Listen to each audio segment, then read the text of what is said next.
Video ini akan ngebahas rekomendasi tablet harga 1 jutaan buat akhir tahun 2025.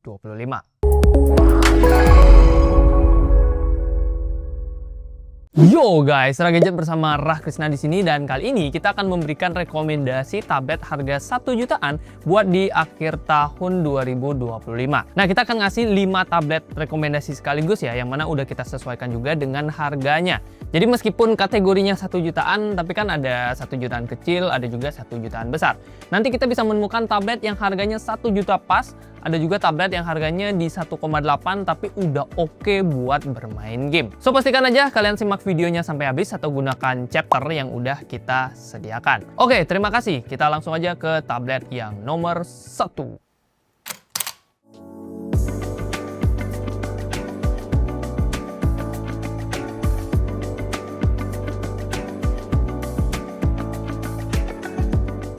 Tablet 1 jutaan terbaik akhir 2025 yang pertama adalah Redmi Pad 2. Bisa dibilang ini adalah tablet paling worth it di kelas harga 1 jutaan. Ya meskipun harganya 1,9 juta sih. Cuman kalau budgetmu bisa dimentokin ke 2 juta atau budgetnya mungkin di 1,6, 1,7. Saranku kalau masih bisa nambah ya sekalian aja ambil si Redmi Pad 2. Karena ini menurut aku sih tablet yang paling oke untuk diambil dibandingkan dengan 4 tablet lainnya pada video ini. Terdengar sangat yakin ya? Ya gimana enggak bro? Nih dari chipsetnya aja udah pakai MediaTek Helio G100 Ultra, chipset yang biasanya ada di HP gaming 2 jutaan. Terus dia juga udah pakai storage kencang ya, UFS 2.2 dengan kapasitasnya di 128 GB. RAM-nya sendiri di 4 GB LPDDR4X. So ya, kombinasi spek ini tentunya udah lancar buat dipakai nugas, coret-coret, browsing-browsing, sampai bermain game.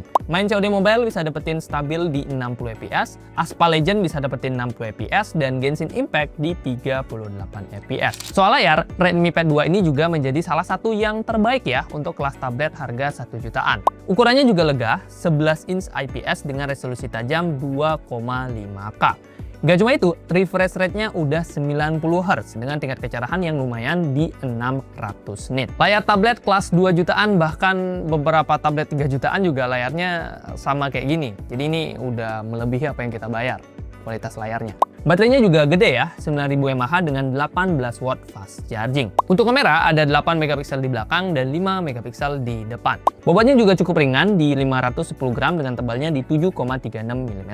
Terus untuk konektivitasnya dia cuma support Wi-Fi only.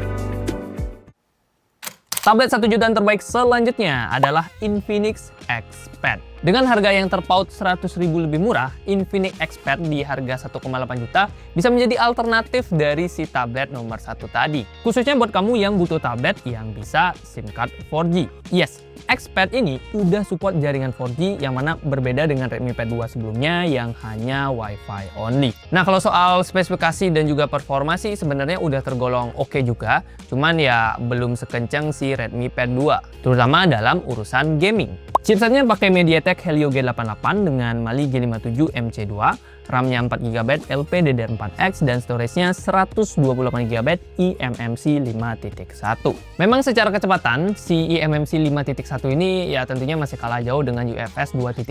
Tapi kabar baiknya, Infinix masih menyediakan slot micro SDXC buat upgrade storage-nya. Beralih ke bagian layarnya. Infinix Xpad membawa layar berukuran 11 inch, yang mana ini adalah layar yang lega banget. Terus panelnya IPS Full HD Plus dengan 90 Hz refresh rate dan 440 nits tingkat kecerahan. Kualitas layarnya ini tentunya udah enak buat dipakai ya, baik itu untuk hiburan ataupun buat bekerja. Baterainya sendiri di 7000 mAh yang juga bisa bertahan cukup lama dengan 10 watt fast charging. Salah, 10 watt itu charging biasa. Nah, bobotnya ringan, 498 gram dengan tebal 7,9 mm. Udah enak buat dibawa-bawa. Terakhir, dia punya 8 megapiksel kamera belakang dan 5 megapiksel kamera depan.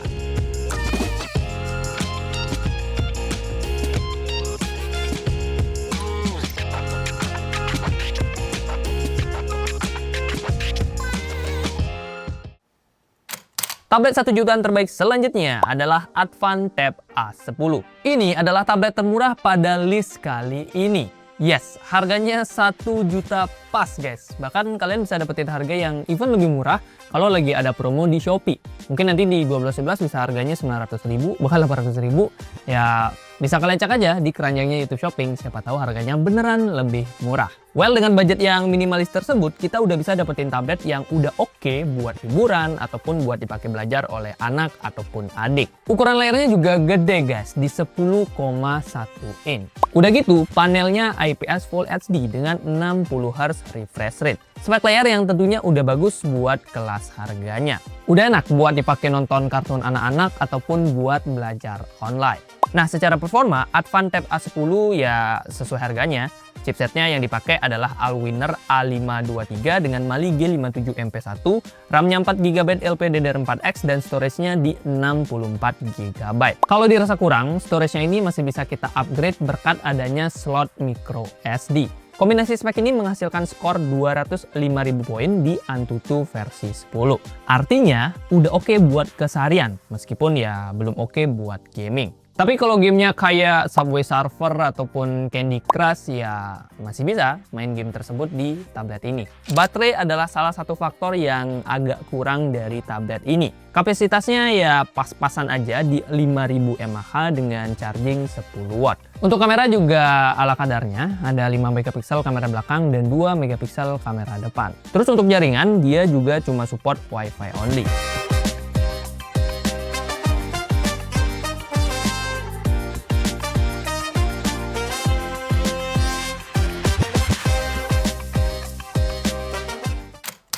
Tablet 1 jutaan terbaik yang keempat adalah Advan Tab FX Neo. Kalau kamu merasa Advan Tab A10 tadi speknya terlalu minimalis, ini ada kakaknya yang bisa menjadi alternatif yang tentunya harganya lebih mahal.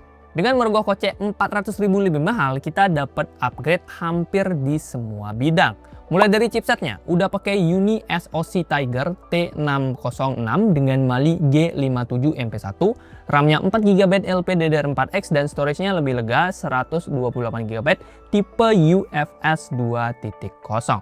Yes, kalian nggak salah dengar guys, UFS 2.0 itu udah ada di tablet harga 1,4 jutaan ini. Yang mana biasanya storage kayak gini harganya paling nggak 2 juta atau nggak 2 jutaan. Tapi ini 1,4 juta aja. Terus skor Antutunya juga lumayan ya, di 249 ribuan poin di Antutu versi 10. Nah, dengan performa tersebut kita bisa mainin lebih banyak opsi game di Advan Tab FX Neo ini. Mulai dari yang paling ringan seperti Candy Crush sampai mentok-mentok main Mobile Legend. Kalau main Genshin sih ya belum disarankan ya Pak. Selain performa, kita juga dapetin peningkatan dari segi baterainya. Kalau tadi si Advan Tab A10 cuma dikasih baterai 5000 mAh, nah si Tab FX Neo dapetin baterai 6300 mAh. Ya lumayan lah ya, meskipun nggak yang gede-gede banget. Kamera depannya juga lebih bagus dengan resolusi 8 megapiksel. Terus ya nggak kalah menarik, dia juga udah support SIM 4G. Lumayan banget nih buat kamu yang nggak mau repot-repot kemana-mana harus pakai hotspot ataupun bawa MiFi gitu. Tinggal pakai tablet ini bisa dipakein SIM card, udah bisa terhubung ke jaringan tanpa harus ketergantungan. Mandiri dia. Untuk layar, ukurannya 10,1 inch IPS dengan 60 Hz refresh rate.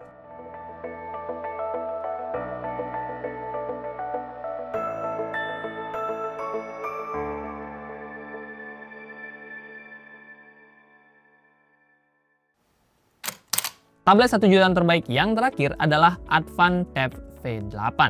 Bentar. Perasaan dari tadi tablet Advan dulu deh. Ini kita disponsori apa gimana dah? Ya karena kebetulan 3 tablet ini sama-sama layak kami rekomendasikan. Selain speknya yang worth it, ketiganya juga punya segmentasi pasar yang berbeda. Contohnya seperti si Advan Tab V8 ini yang lebih mengincar para kaum gamers dengan budget di 1 jutaan gede. Lebih tepatnya budgetnya di 1,8 jutaan. Dengan harga segitu kita udah dapetin tablet yang siap gaming.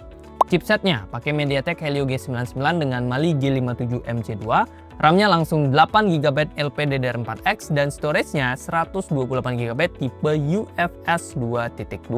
Spek yang udah bisa bersaing dengan si Redmi Pad 2. Bahkan dia unggul dari segi RAM, yang mana kapasitasnya 2 kali lebih besar cuy.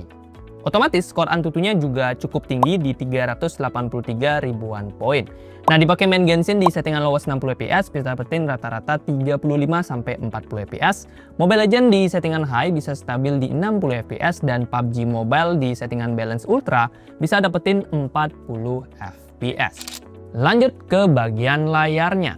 Advan Tab V8 membawa layar compact yang berukuran 8,4 inch IPS Full HD Plus dengan 400 nits tingkat kecerahan dan 60 Hz refresh rate. Layar yang tentunya udah enak buat gaming ya, karena ukurannya compact meskipun kurang enak buat kerja, karena ya again dia compact, ukurannya nggak begitu gede.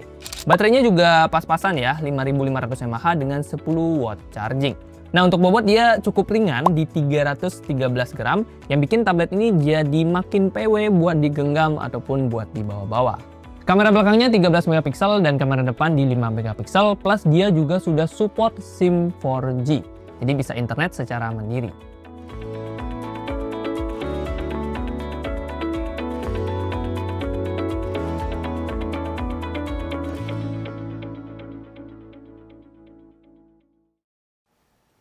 Yo guys, itu dia 5 tablet harga 1 jutaan yang bisa kita rekomendasikan buat akhir tahun 2025. List lengkap dari 5 tablet tadi seperti biasa bisa kalian cek aja di keranjangnya YouTube Shopping ya. Di sana juga ada harga terupdate, semisal harga yang ada di video ini mengalami perubahan atau mungkin ada salah editing yang kemarin sempat kejadian ya.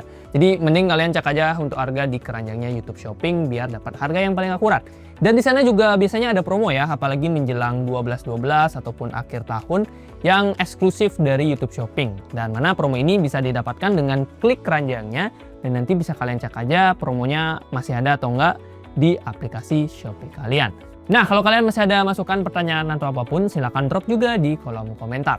Terima kasih buat yang sudah nonton, like kalau kalian suka, dislike kalau nggak suka, dan kita ketemu di video selanjutnya. Oke, semangat untuk 12/12 guys. Bye.